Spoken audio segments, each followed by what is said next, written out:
Paz e misericórdia, estamos aqui mais uma vez, mais uma quarta-feira, pela terceira vez consecutiva, falando a respeito das obras de misericórdias espirituais e também as obras de misericórdias corporais. É muito importante que nós lembremos que essa experiência que nós estamos vivendo é algo que não exclusivamente nesse tempo de quaresma caiu como uma luva para nós, né? Mas é uma coisa para a gente sempre relembrar, tá legal? Gostaria de convidar a você para que você compartilhe esse vídeo agora mesmo, tá legal? Clique aí no compartilhamento, se inscreva no canal da Aliança de Misericórdia, você sempre encontra um conteúdo fantástico aqui pelo canal, em vários sentidos, oracional, palavra do dia, evangelho. Gente, tem muito conteúdo por aí. Então você não pode ficar de fora disso. E não se esqueça de fazer os comentários, né? Na semana passada nós fizemos o desafio aí da vivência de alguns gestos concretos sobre o que nós estamos falando, e olha que legal, o pessoal está comentando, a gente está conversando, e queria dar um toque a você que também lá nas redes sociais da Aliança, de forma especial lá no Instagram, nós estamos interagindo também com algumas coisinhas a respeito desse assunto, para que a gente se intere durante todo esse tempo. Então vamos lá. Hoje são os segundos assuntos aqui, os segundos conselhos que nós temos das obras corporais e espirituais, seria o segundo, dar bom conselho, e o outro, dar de beber a quem tem sede. Dar bom conselho, uma obra espiritual, dar de beber a quem tem sede, uma obra corporal. Então a gente vai, como estamos fazendo, tratar um de cada vez aqui. Vamos começar por dar conselho. Sempre a gente tem que tocar nesse assunto, né? Existe aquela velha máxima, né? Conselho, se fosse bom, a gente não dava, a gente vendia. Bom, depende, né? Se você for um mercenário, provavelmente essa é a linha de pensamento. Porque nós não estamos falando aqui de qualquer conselho. Nós estamos falando aqui do bom conselho, do conselho vindo do Espírito Santo, aquele que é uma ação da graça de Deus, uma graça que não pode ser vendida, nem alugada, nem negociada por ninguém. Aquele que o faz é um mercenário. O conselho, ou seja, o bom conselho, aquele vindo do Espírito Santo para cada um de nós, que inclusive é um dos 7 dons do Espírito Santo, ele pode ser usado com autoridade e ele ajuda a vida de muita gente. É por isso que eu queria convidar a você a refletir comigo que temos que ter sempre, em cada uma dessas obras de misericórdia, em cada um desses gestos, nós precisamos ter sempre um modelo. E o único que nós podemos ter é Jesus. Então é olhando para Jesus, é olhando como Jesus aconselha, é olhando como Jesus indica caminhos, que nós vamos fazer com que esses mesmos caminhos sirvam de conselho para aquelas pessoas que mais precisam.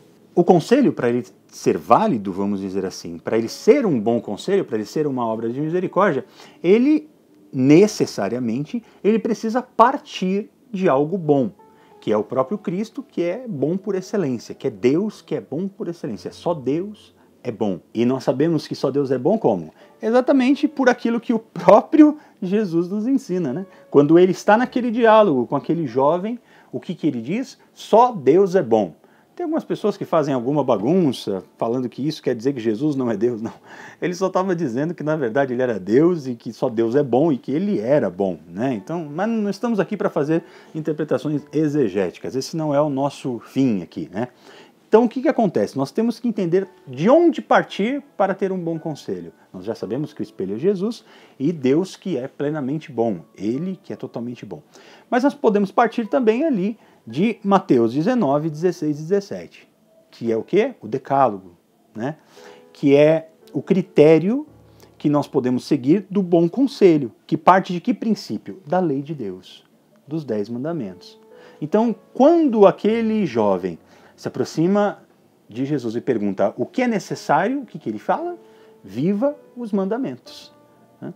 Então, a partir da vivência dos mandamentos, a partir disso, eu consigo ser bom e eu consigo ter critérios bons para poder oferecer um conselho. Vamos em frente. É muito importante que, então, num conselho, eu possa peneirar um pouco aquilo que a pessoa tem também de outros conselhos.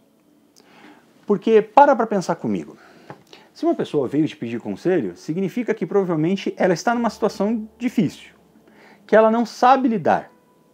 E ela, normalmente, né, quem está numa situação difícil e que não consegue resolver sozinha, normalmente essa pessoa vai recorrer não somente a você, ela deve ter recorrido a mais pessoas, né? Aqui é a hora de fazer a diferenciação de vários conselhos para um bom conselho, né? Hoje, por exemplo, vou dar um exemplo genérico, né? Hoje é muito comum, infelizmente, né, e acontece muito, e a gente acompanha aí e vê acontecendo na realidade da vida de muita gente, aquela velha história, né? Alguém me pediu um conselho porque está com problema no casamento. Quais são os conselhos que saem por aí? Ei, a fila anda, toca para frente, vai embora, né? Vai ser feliz, né? Ou seja, são bons conselhos? Né? Nem um pouco. Então é importante ter o critério da fé, o critério daquilo que Deus nos ensina, nos mostra, para que a gente possa ajudar as pessoas com bom conselho. E para isso, nós precisamos ter conhecimento. E para conhecer, nós precisamos aprofundar, para que a gente possa conhecer e amar aquilo que nós conhecemos. É assim que a gente consegue amar mais e respeitar e entender tudo aquilo que a igreja crê e nos ensina e que nós devemos pregar. Indo para a finalização aqui do nosso dom do conselho, para a gente já ir para outra obra de misericórdia, então, é necessário que, quando nós falamos desse bom conselho, que nós possamos discernir esses passos do conselho através do quê?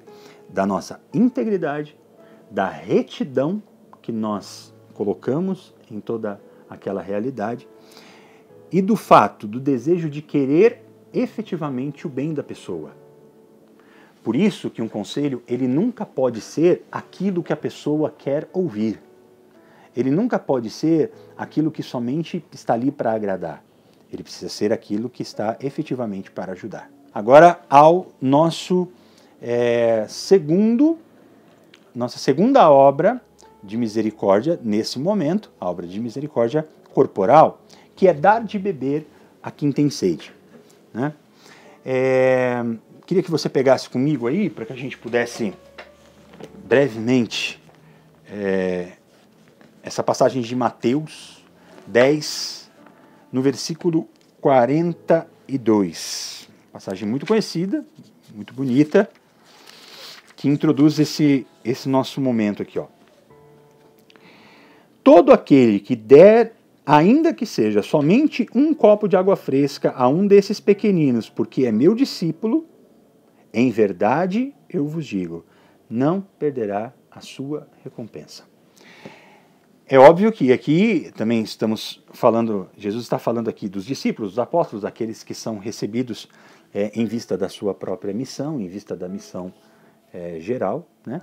Mas, mais do que isso, né, essa sede nós sabemos que não é somente uma sede de uma água que mata a sede física, também o é, mas também aquela sede que também ressoa no alto da cruz quando Jesus diz o quê?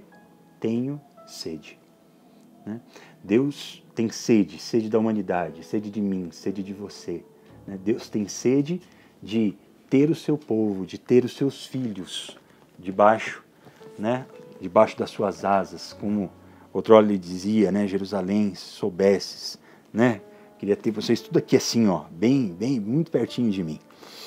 Queria fazer com vocês também aqui um passo muito importante, dentro de um aspecto que nesse tempo da igreja algumas pessoas às vezes brincam, acabam até ridicularizando um pouco, por conta de algumas bagunças, infelizmente, da teologia da libertação também, mas que não é um aspecto que a gente precisa deixar de fora, pelo contrário.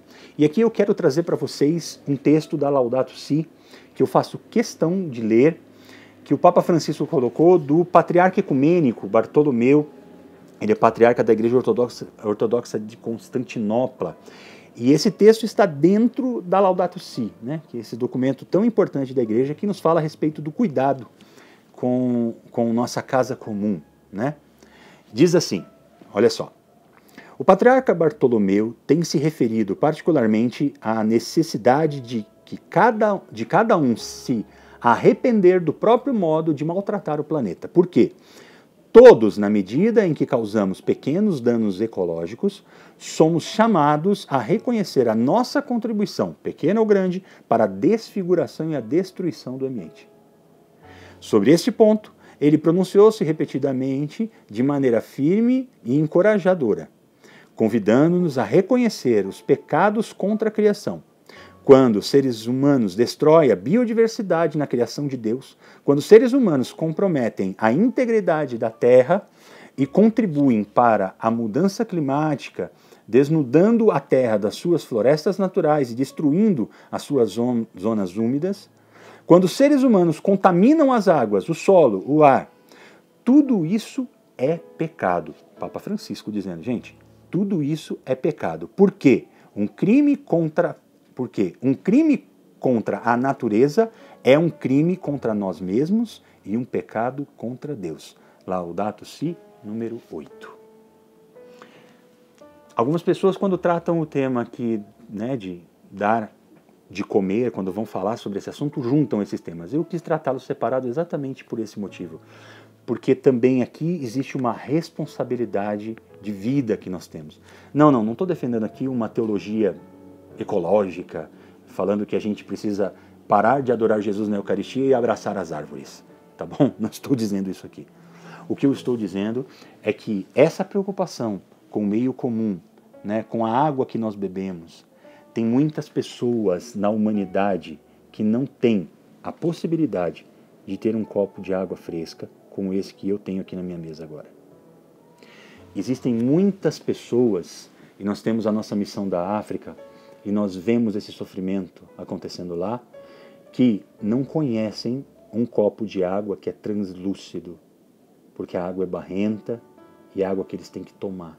Quando eu e você desperdiçamos água, quando eu e você desperdiçamos esse dom da vida, lembrando que, por exemplo, um ser humano, ele consegue sobreviver dias se ele tiver água.